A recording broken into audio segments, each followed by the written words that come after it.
탈달러는 이제 글로벌 트렌드화 됐다라고 해도 이상하지 않은 상황이 이어지고 있습니다. 이번에는 아세안 10개국 정상들이 금융거래를 할 때 현지 통화 사용을 장려하기로 합의했다라는 소식이 더해졌습니다. 미국이 급격한 금리 인상을 단행하면서 신흥국들은 자금 유출을 겪어야 했고, 그렇게 경제 불안이 가중됐기 때문에 이제 슬슬 달러 의존도 줄이고 우리끼리 우리 통화로 결제하자, 이런 합의를 해버린 겁니다. 이번 아세안 회담의 공식 선언문을 정리하면 이렇습니다. 우리는 영내 금융 통합을 더 강화하고 영내 금융 안정을 강화하기 위해서 현지 통화 시장의 발전을 촉진하기 위해서 아세안 회원국들 사이의 경제 금융 거래에서 현지 통화 사용을 장려할 것을 약속한다. 어디서 많이 보던 내용인데, 브릭스 경제 권역에서 요즘 유행처럼 번지고 있는 자국 통화 해외 결제, 이런 게 지금 아세안 회원국들 사이에서도 등장하고 있는 겁니다. 기축 통화로서 달러의 위상이 여전히 높긴 하지만 구매력이 감소하고 있는 G7과 달리 구매력이 급증하고 있는 브릭스의 탈달러 도전은 시간이 갈수록 강화되고 있고, 여기에 아세안 정상들까지 비슷한 스탠스를 공식적으로 확인해주면서 달러가 단기간에 기축 통화 지위를 잃진 않겠지만 5년 또는 10년, 20년 뒤에는 어쩌면 지금과는 상황이 많이 바뀔 수도 있겠구나, 이런 생각을 갖기에는 충분해 보이기도 합니다. 이 같은 움직임의 선봉에는 당근 러시아와 중국이 자리하고 있는데, 러시아의 경우에는 7월 말까지 암호화폐 관련 법안 4개를 싸그리 통과시킬 거라는 보도도 나왔습니다. 비트코인.com 보도를 보면 러시아 하원 두마의 이번 회기 종료일은 7월 30일까지 암호화폐 관련 4개 법안, 다시 말해서 암호화폐 채굴, 국경 간 암호화폐 결제, 디지털 자산 과세, 디지털 자산 불법 사용 규제, 이렇게 4가지가 핵심입니다. 내용을 보면 거의 암호화폐와 관련된 법안이 종합적으로 싸그리 처리가 되면서 사실상 실용화 단계로 접어들었다라고 표현해도 무방해 보이는데, 재미있는 것은 러시아 기업들이 이미 국경 간 결제에서 디지털 자산을 사용하고 있다는 것이고, 이런 현실이 법안 처리에 가속도를 붙였다는 겁니다. 피아트 머니가 결국 정답이 될 수 없을 수 있다는 점을 아주 선명하게 보여주는 상황도 있는데, 주인공은 극심한 인플레이션을 겪고 있는 아르헨티나입니다. 아르헨티나 정부가 이번에 기준금리를 무려 97%로 올리기로 했습니다. 4월 CPI 상황만 봐도 상상 초월인데 전년 대비 108.8% 상승하면서 30년 최고치를 확인했습니다. 인플레이션은 상상을 초월하는 수준이 됐고, 환율 하락으로 경제 자체가 흔들리는 상황에서 기준금리 97%라는 다소 비현실적인 상황이 현실이 된 겁니다. 환율 상황은 개판 5분 전이 아니라 이미 개판이 된 모습인데, 공식적으로는 1달러는 230페소로 올해 들어서만 페소 가치가 40% 정도 급락했습니다. 외국인들을 대상으로 하는 식당에서 사용되는 비공식 환율은 1달러에 470페소라고 합니다. 인플레이션과 피아트머니의 한계점을 보여주면서 동시에 국가 경제가 완전 엉망진창으로 흘러가고 있다는 것도 느낄 수가 있습니다. 어쨌든 살긴 살아야 하니까 아르헨티나 정부는 국제통화기금, 브릭스 신개발은행, 중국 등으로부터 돈을 빌리기 위해서 융자 협상을 진행할 거라고 하는데, 달러라는 기축통화의 위기 상황과 더불어서 피아트머니의 본질에 대해서도 고민을 하게 만드는 그런 부분이 아닐까 생각되기도 합니다. 미국 부채 한도 협상과 관련해서도 일단 시장은 기대감을 내보이고 있지만 그 속내를 들여다보면 상당히 모호한 측면도 자리하고 있습니다. 긍정적인 기대감, 그러니까 협상 양측이 벼랑 끝 전술을 펼치고 있는 것이 아니라 순조로운 물밑 협상을 진행하고 있다는 점을 내보인 것은 제닛 옐런 재무장관이었습니다.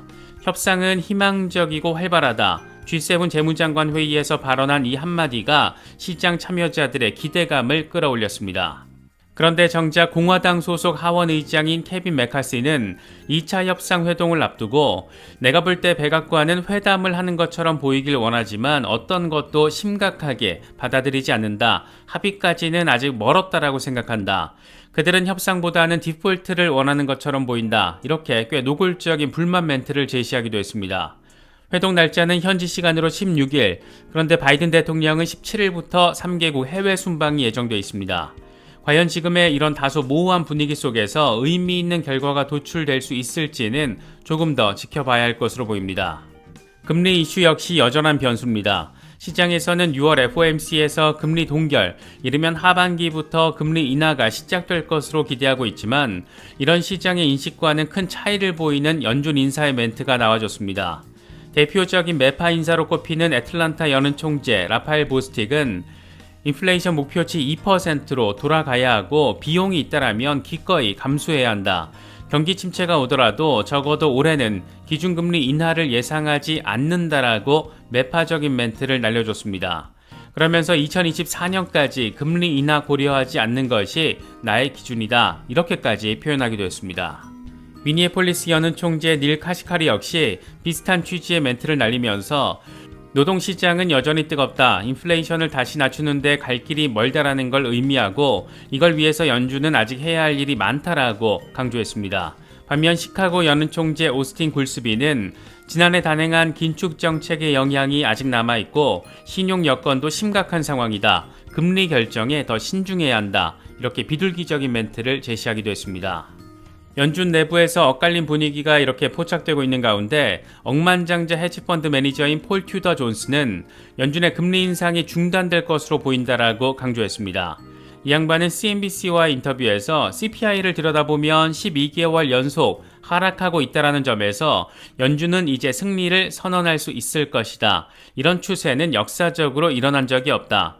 지금 시장 상황은 금융위기 이전인 2006년 중반과 비슷한데 당시 증시는 연준이 긴축을 중단한 뒤에 1년 이상 오름세를 보였다. 이렇게 설명을 하면서 연준의 금리 인상 중단과 이에 따른 증시 상승 가능성을 강조했습니다. 요즘 이더리움과 관련해서는 이 최근의 가격 하락에도 불구하고 이런저런 기대감을 안기는 소식들이 더해지고 있습니다. 먼저 센티멘트 자료를 보면 현재 암호화폐 거래소에 예치된 이더리움이 2015년 7월 출시 이후에 이 최저 수준인 것으로 나타났습니다. 5월 11일 기준으로 이 거래소의 이더리움 공급량은 사상 최저 수준인 1240만 개로 기록됐습니다. 이와 관련해서 센티멘트는 거래소의 유동성 잔액이 감소한다는 것은 상대적인 희소성을 통한 가격 급등 가능성이 있다라고 설명했습니다. 이더리움 스테이킹도 꽤나 인기를 끌고 있나 봅니다. 이와 관련해서 코인데스크는 이더리움 스테이킹으로 안정적인 수익을 얻으려는 투자자들이 늘면서 이더리움 네트워크의 스테이킹을 하기 위해서는 한 달을 기다려야 하는 상황이라고 보도했습니다. 현재 스테이킹 대기 시간은 640시간으로 26일 정도이고 5월 기준으로 5만 명 정도의 검증자들이 이더 네트워크에 진입하기 위해서 대기 중인 것으로 나타났습니다. 코인데스크는 이더리움 스테이킹 연수익이 5%에 달하고 이더리움 장기 보유를 원하는 큰손들의 스테이킹 수요가 강력한 것으로 보인다라고 평가했습니다. 부채 한도 협상 과정에서 가장 핵심적인 키를 쥐고 있는 인물인 공화당 하원 의장 케빈 메카시는 두 번째 협상을 마친 뒤에 더 나은 과정이 진행되고 있다. 주말까지는 합의에 도달할 수 있다. 이렇게 직접적으로 시점까지 찍어버렸습니다. 그러면서 우리는 결론에 도달할 방법을 찾고 있다. 미국의 채무 불이행 가능성은 없다. 이렇게까지 일축을 했습니다. 시장이 듣고 싶어하는 말만 골라서 콕콕 집어줬고 그렇게 정치는 역시 쇼구나. 이런 부분도 재확인시켰습니다. 이런 분위기에 화답하듯이 바이든 대통령 역시 의회 지도자들과 생산적인 회의를 가졌고 합의에 도달할 것이다. 나는 우리가 합의해서 미국이 디폴트에 빠지지 않을 거라고 확신한다. 이렇게 말했고 동시에 협상에 집중하기 위해서 해외 순방 일정까지 줄였다라고 강조하기도 했습니다. 원래는 G7 정상회담 이후에 파푸아뉴기니와 호주를 방문하기로 했는데 이걸 다 취소하고 21일에 조기 귀국하기로 한 겁니다. 나름 백악관으로서는 눈에 보이는 쇼를 제대로 펼쳐 보이겠다라는 의지를 보여준 것으로도 바라볼 수가 있습니다. 이런 분위기와 관련해서 채권운용사 핌코는 부채 협상 타결은 몇 주가 아닌 며칠 안에 가능할 것이다. 모든 교섭은 결렬될 수 있지만 어쨌든 목적지는 분명하다. 의회는 부채 한도를 인상할 것이고 그건 아마도 내년 대선 때문에 2025년 초까지 더 이상 국가 부채를 걱정할 필요가 없다라는 의미다. 이렇게 설명하기도 했습니다. 반면 CFRA 리서치의 수석 전략가는 10년물 국채 수익률이 다시 4%를 돌파한 것을 지적하면서 뉴스가 더 낙관적이 되더라도 시장은 중립에 머무를 것이다. 이렇게 조심스러운 전망을 내비쳤습니다. 모건 스탠리의 경우에는 재미있는 분석을 제시했습니다. 시에나 샤 애널리스트가 고객들에게 보낸 메모를 통해서 밝힌 내용인데 간단히 정리를 하면 비트코인 가격은 이미 정점에 도달했을 가능성이 크기 때문에 투자자들의 관심이 비트코인에서 알트코인으로 이동했다라는 겁니다. 이 양반은 그러면서 최근 유니스왑에서 상장된 신규 암호화폐가 지난달 대비 2배 가까이 증가했다. 암호화폐 시장에서 알트 비중이 커지고 있다. 역사적으로 암호화폐 투자자들의 관심이 비트코인에서 알트코인으로 이동했을 때 비트코인 가격이 단기 고점을 찍은 뒤에 하락했다. 이런 상황에서 비트코인 가격이 예전처럼 하락하면서 같은 패턴이 반복될지 아니면 새로운 비트코인 강세 사이클이 시작될지 당분간 지켜볼 예정이다. 이렇게 설명을 했습니다. 재미있는 것은 비트코인 도미넌스가 주간 차트 기준으로 저항을 맞고 있는 상황인데 이와 관련해서 캡틴 파이빅은 비트코인 도미넌스 저항이 확인됐기 때문에 조만간 알트코인들의 강력한 랠리가 시작될 것이다 라고 전망하기도 했습니다. 비트코인 가격이 좀 더 반등할 수 있을지 모를 기대감을 제시한 것은 USDT 발행사 테더였습니다. 테더는 실현 이익 일부를 사용해서 비트코인을 매입하고 이를 통해서 스테이블코인 준비금을 다각화하겠다라고 발표했습니다. 테더는 순실현 영업이익의 15%를 비트코인 매입에 정기적으로 할당하겠다라면서 이같이 밝혔습니다. USDT를 100% 뒷받침하는 최소 준비금에 더해서 별도 추가 준비금을 갖추면서 이를 통해 테더 안정성을 높이려는 시도로 바라볼 수가 있습니다. 이와 관련해서 CNBC는 테더의 채무 보고서를 토대로 USDT 준비금 용도로 매입할 비트코인이 대략 2억 2,200만 달러 정도가 될 것으로 추산했습니다. 테더는 지난 3월에 14억 8천만 달러 순이익을 공개하면서 USDT 초과 준비금이 24억 4천만 달러라고 밝혔습니다. 3월 순이익 14억 8천만 달러의 15%를 기준으로 계산하면 2억 2,200만 달러라는 숫자가 나옵니다. 3월 말 현재 테더의 준비금은 대략 820억 달러, 이 가운데 15억 달러는 비트코인으로 구성되어 있습니다. 테더가 대량 비트코인을 매수한다는 것은 비트코인 가격 상승으로 이어질 수 있다는 점에서 나름 긍정적인 기대감을 안기는 부분으로 바라볼 수 있습니다. 증시 훈풍의 중심에 선 인물은 공화당 소속 하원 의장 케빈 메카시였습니다. 이 양반은 주말까지 협상 타결 가능하다 이렇게 밝힌 데 이어서 이번에는 의회 협상가들이 다음 주 하원 표결을 위해서 제 시간에 합의에 도달할 수 있을 것을 낙관한다. 이렇게 아예 표결 가능 시점까지 언급해버렸습니다. 우리는 하루에 2-3번 만나서 협상을 하고 있다. 합의에 도달할 수 있는 길을 볼 수 있다. 이렇게 강조하기도 했습니다. 만약 이번 주말 전후로 합의가 이뤄지고 다음 주에 의회에서 표결까지 진행된다라면 제닛 옐런 재무장관이 언급했던 마지노선 6월 1일 이전에 표결이 이루어지는 것이어서 디폴트는 피할 수 있을 것으로 전망되고 있습니다. 이런 안도감이 증시 반등의 재료가 됐다라는 점을 확인할 수가 있습니다. 6월 FOMC에서 과연 금리가 동결될 것인가? 이런 기대감이 시장에 깔려있는 상황에서 연준 인사들은 잇따라 금리 인상 필요성을 강조하고 있습니다. 이번에는 로리 로건 댈러스 여는 총재가 여전히 인플레이션이 높다라면서 6월 FOMC에서 금리 인상을 지지할 거라고 밝혔습니다. 연준이 6월 금리 인상을 중단할 것이라고 확신할 만큼 인플레이션이 충분히 빠르게 진정되지 않고 있다라면서 2% 목표치까지는 아직 갈 길이 멀다라는 입장을 강조했습니다. 연준의 대표적인 매파 인사인 제임스 블러드 세인트루이스 여는 총재 역시 파이낸셜 타임스와 인터뷰에서 인플레이션에 대한 보험으로 금리 인상을 지지한다라고 반했습니다. 6월 FOMC에서 추가 금리 인상을 지지할 의향이 있다. 인플레이션이 1970년대처럼 하락하지 않거나 심지어 반전돼 더 높아질 수도 있다라고 강조하기도 했습니다.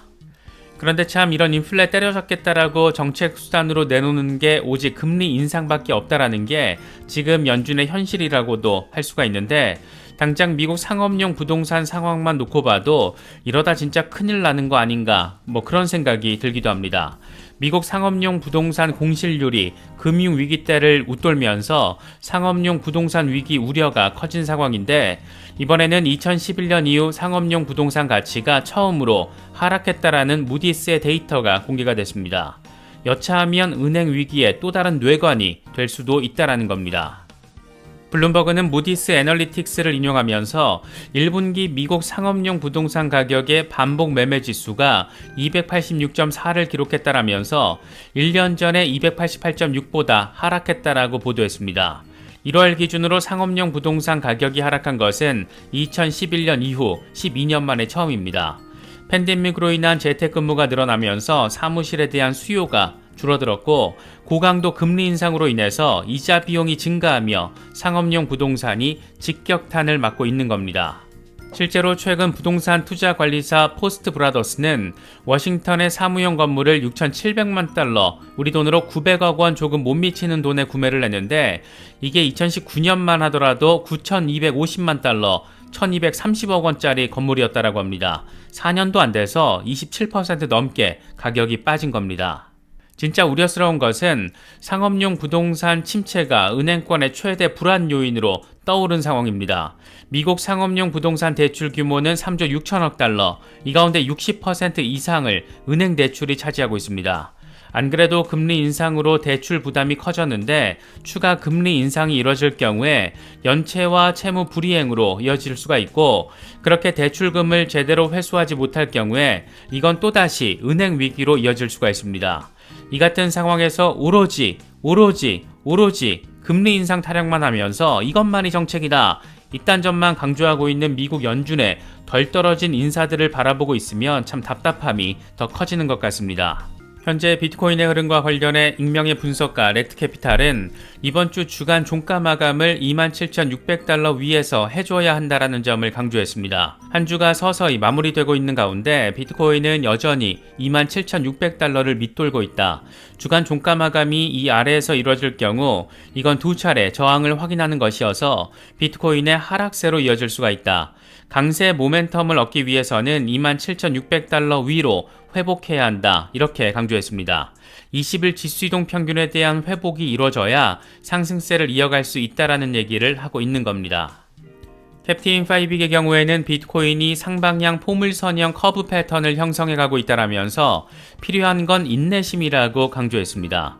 함께 공유한 일간 차트를 보면 포물선 지지를 확인하고 있다라는 점 바라볼 수가 있는데 이 양반은 38,000달러까지는 프로그래밍 돼 있다 이렇게 강조하면서 긍정적인 부분에 조금 더 방점을 찍었습니다. 저희 채널은 멤버십 프로그램을 운영하고 있습니다. 저희가 별다른 혜택을 제공해드리지 못할 때부터 채널 후원 성격으로 가입해 주시는 분들도 계시고 멤버십 라이브나 멤버십 채팅 공간 참여를 위해서 가입해 주시는 경우도 많습니다. 채널의 지속적인 성장과 함께 윈윈할 수 있는 부분을 바라시는 분들께는 멤버십 가입을 통한 채널 후원을 부탁드리겠습니다. 더불어 멤버십 라이브와 멤버십 채팅 공간에 대한 반응이 꽤 괜찮은 수준인데 특히 크립토 투자 초보자 분들에게는 상당한 도움이 될 수 있는 공간으로 꾸려지고 있습니다. 다른 것보다 서로 멘탈 케어를 하면서 나름의 관점과 정보를 공유한다라는 측면에서 꽤 괜찮은 의미를 찾을 수도 있지 않을까 생각됩니다. 많은 관심과 성원 부탁드리겠습니다. 이번에 준비한 영상은 여기까지입니다. 시청해주셔서 감사합니다. 지금까지 크립토 노마디였습니다.